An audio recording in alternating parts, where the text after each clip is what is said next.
Good morning बच्चों। Class 9 हम लोग सोशल साइंस पढ़ रहे थे। सोशल साइंस में पढ़ रहे हैं इकोनॉमिक्स का पोर्शन, संसाधन के रूप में लोग। तो संसाधन के रूप में लोग क्या है, मनुष्य के बारे में ही कहा गया है, क्योंकि जैसे उत्पादन के अन्य उपादान हैं, श्रम है, भूमि है, पूंजी है। तो भूमि और पूंजी को सक्रिय कौन बनाता है? मनुष्य। क्योंकि मनुष्य क्या है, इस भूमि क्या है, स्वयं एक निष्क्रिय साधन है और मनुष्य उसको सक्रिय बनाता है अपने श्रम के उपयोग से। क्या करता है, उसको सक्रिय बनाता है। क्योंकि जब सक्रिय नहीं रहेगा तो किसी भी प्रकार की उत्पादन क्रिया नहीं हो पाएगी। तो उसके लिए सबसे पहले क्या है, मानव। तो मानव क्या हो गया, हमारा पूंजी हो गया। तो मानव पूंजी किस प्रकार हुआ? शिक्षा और प्रशिक्षण के माध्यम से। किसके माध्यम से? शिक्षा और प्रशिक्षण के माध्यम से। क्योंकि जब लोग शिक्षा ग्रहण करेंगे या किसी विशेष क्षेत्र में जाना पसंद करेंगे तो उसके लिए क्या लेंगे? प्रशिक्षण लेंगे।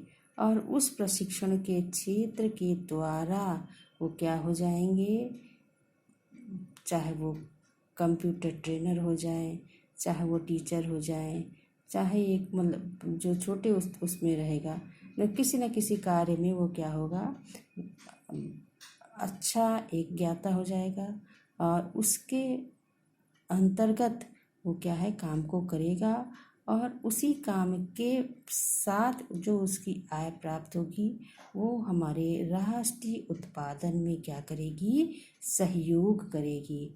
राष्ट्रीय उत्पाद हो गया, यानी उसके द्वारा जो सृजित होकर के आया, सृजित होने के बाद वही सारी हमारी अर्थव्यवस्था में आ जाए, वो हमारा हो जाएगा राष्ट्रीय उत्पाद।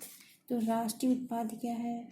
सकल उत्पादन के क्षेत्र में जो जनसंख्या है का ही योगदान, जनसंख्या का ही योगदान हमारा है क्या है, सकल राष्ट्रीय उत्पाद है। क्योंकि जनसंख्या भी क्या है, एक संसाधन है। बगैर जनसंख्या के हम किसी की कार्य को नहीं कर सकते, इसलिए इसे भी संसाधन, इसलिए इसको मानव संसाधन कहा गया है। अब मानव पूंजी क्या है? मानव पूंजी क्या है? जब मानव संसाधन को और अधिक शिक्षा स्वास्थ्य द्वारा विकसित किया जाता है तो यह मानव पूंजी का निर्माण करता है। क्योंकि जब मानव संसाधन को अधिक शिक्षा यानी अच्छी शिक्षा दी गई, रोजगार परक शिक्षा दी गई, वो व्यक्ति स्वस्थ है और तो स्वस्थ व्यक्ति क्या है, अच्छी तरह से कार्य करेगा और इसीलिए कहा गया है कि वह मानव पूंजी निर्माण कहलाएगा। क्योंकि मनुष्य के द्वारा ये सारे कार्य जब पूरे किए जाएंगे, मानव पूंजी का निर्माण हो जाएगा। क्योंकि मानव ही उत्पादन शक्ति में वृद्धि करता है। क्या है? भूमि क्या है? निष्क्रिय साधन है। तो इसलिए मानव ही उत्पादन की प्रक्रिया को पूरा करता है और इसके बिना किसी भी कार्य को करना क्या होता है, असंभव होता है। अब हमारे सामने प्रश्न उठता है कि क्या है मानव,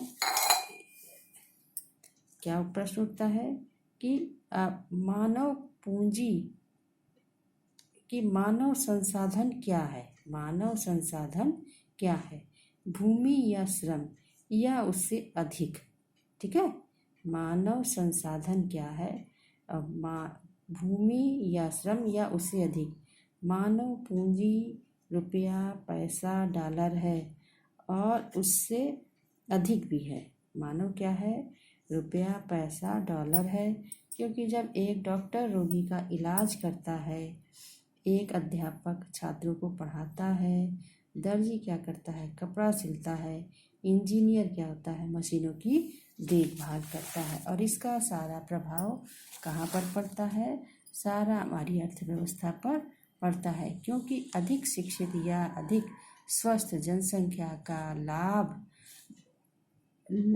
उन लोगों तक पहुँचता है जो स्वयं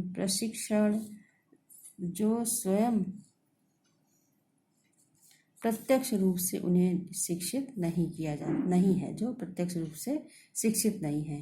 क्योंकि एक रोगी है, रोगी का इलाज कौन करेगा? डॉक्टर करेगा। डॉक्टर क्या है? उस पेशे में यानी अपने डॉक्टरी के पेशे में पारंगत है, क्योंकि उसने प्रशिक्षण लिया है, उसकी पढ़ाई की है, इसलिए वो क्या है? उसमें पारंगत है। और उन्हें स्वास्थ्य सेवाएं, जब उनको ही वो क्या देगा? अब एक रोगी को या एक मरीज को अपनी स्वास्थ्य सेवाएं देगा। तो इसलिए वो डॉक्टर क्या हो गया? मानव पूंजी हो गया। और इसी तरह से वो क्या हो जाएगा कि मतलब अपने सहयोग से मानव क्या है? संसाधन ही है। तो ये विभिन्न क्षेत्रों में जो व्यक्तियों का योगदान है वो क्या है? हमारा मानव पूंजी है। और भूमि पूंजी सब क्या है? क्रियाशील नहीं है, उसको क्या कौन क्रियाशील करता है?